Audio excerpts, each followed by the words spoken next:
Hi, my name is Terry. If you have not been to my channel before, I am a full-time eBay seller. I live outside of Portland, Oregon, and I am going to do a video today that's a little bit different. I am just going to talk a little bit about how I got started on eBay and how long it took me to be able to quit my job and how hard I worked at that.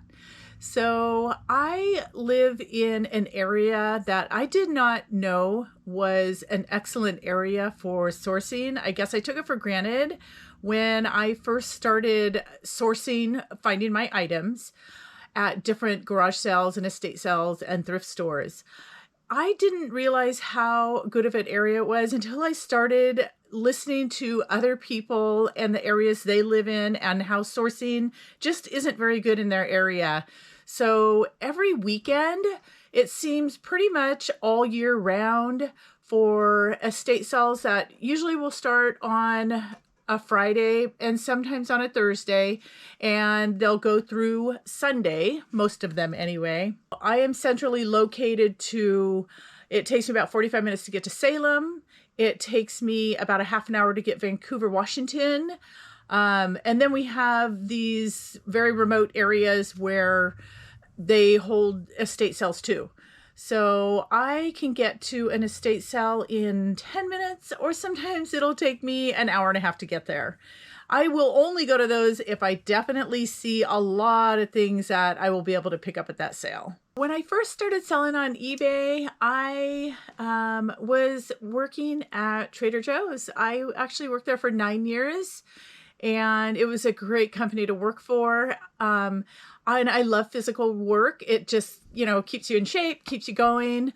I've always preferred that over sitting at a desk. And so, but now I'm a little bit older, and even though I like the physical work, my body was not happy with me. And I did work the morning shift, which I loved because I was off work by anywhere from noon to 2 in the afternoon. So we would unload pallets and pallets and pallets of produce. And some of those apple boxes are 50 pounds. And so it was pretty hard on my body. I first started my eBay account in 2017. My mom had given me all of her late husband's, well, they were hers too. They owned a resort over by Crater Lake in Oregon. They had it for about 15 years. And in their bar restaurant area, they had a shelf that went up, really high. It was like a plate shelf all around their whole bar.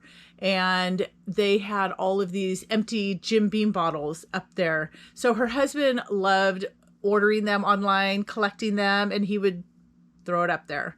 So when he passed away, my mom asked if I wanted them. I was contemplating selling on eBay, but I didn't even have an account at that point.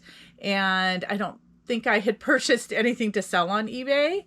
So she had probably a couple thousand bottles. I took around 500 of them. And I just kind of took the coolest ones that I thought were kind of cool. And also I was looking them up on eBay when I was picking them out at my mom's house too. So I brought home about 500 of them. So at that point I needed to open up an eBay account, and I was trying to figure out how to do it. Somebody at work was selling on eBay, and I asked if she'd please help me, because I'm not a techie person.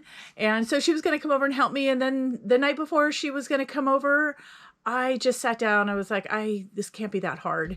And sure enough, I opened my own eBay account. So I started listing some of the bottles, and I remember selling my first one, and it was super exciting. I made sure I had it packed really well. For those of you who have never sold anything on eBay and shipping is getting in your way because you're not quite sure how it all works out, there are many YouTube videos out there that you can watch and learn how to do shipping for your first time. And my advice is that you always, before you list anything, have the proper box and the filling and the bubble wrap and everything you're going to use to wrap it, and then weigh it. So I think I made that mistake on my first 3 bottles that I had shipped out. I just kind of guessed on how much a box would weigh.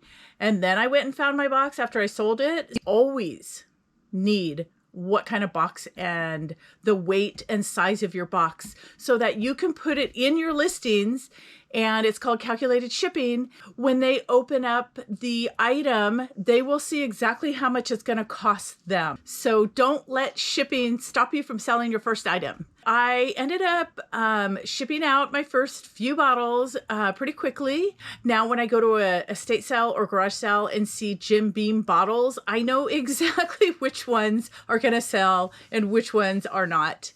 So I think I ended up selling probably 300 of them individually. Maybe I paired a couple up at a time.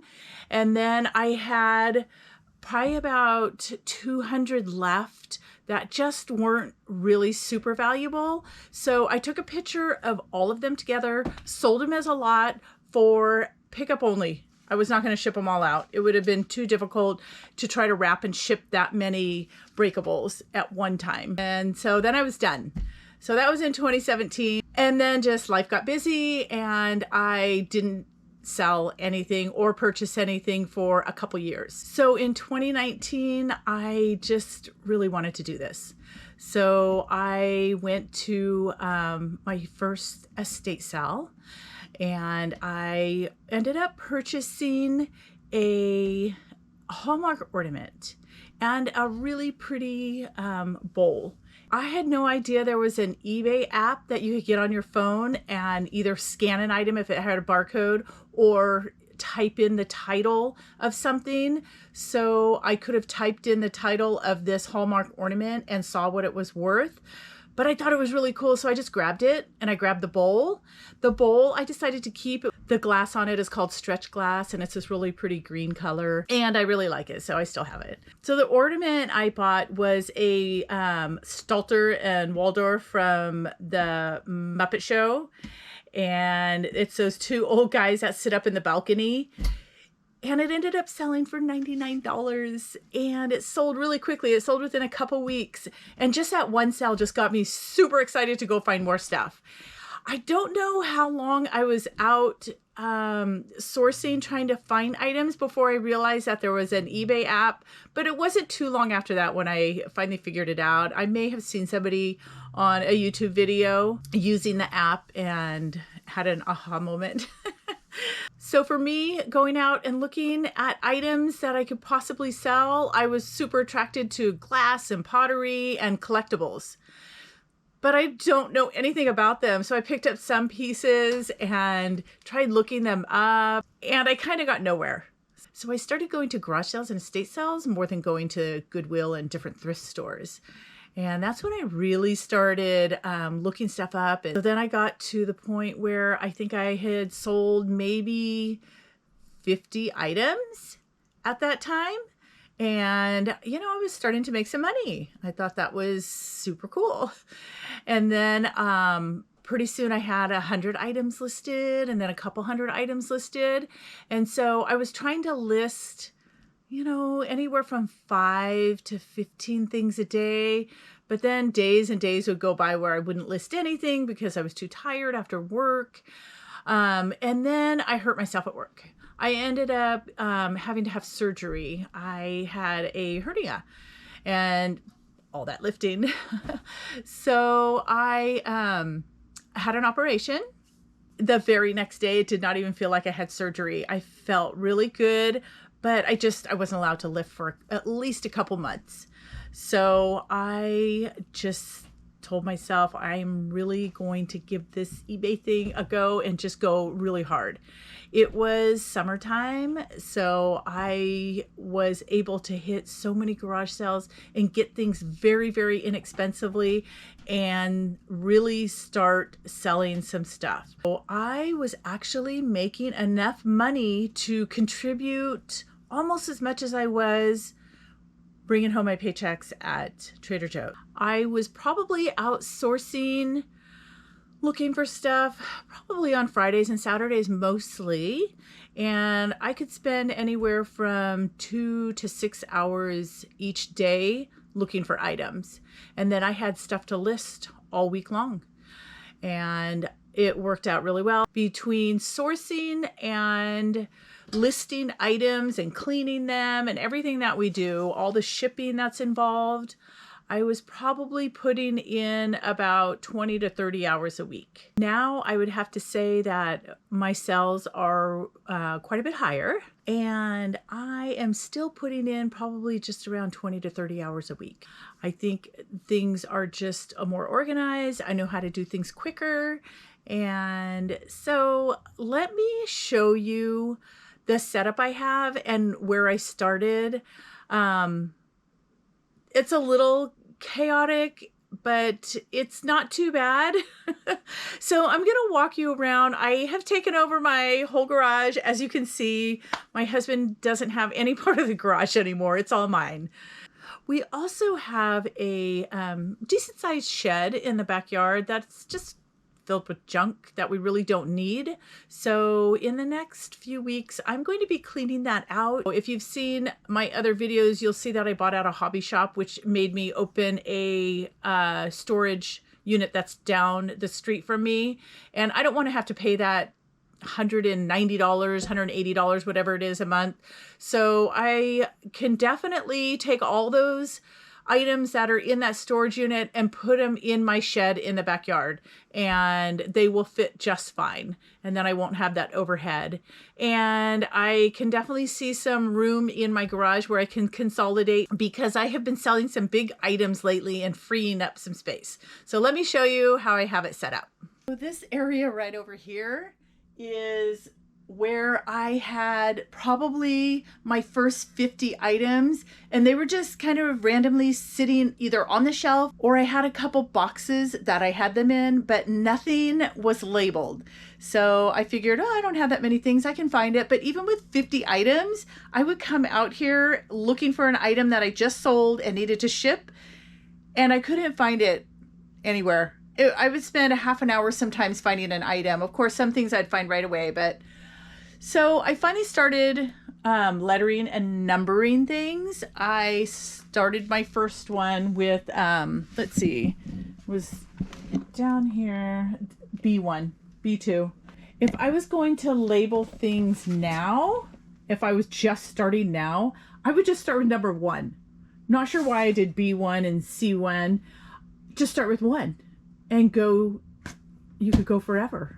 I don't know, what possessed me to do letters, but that's okay.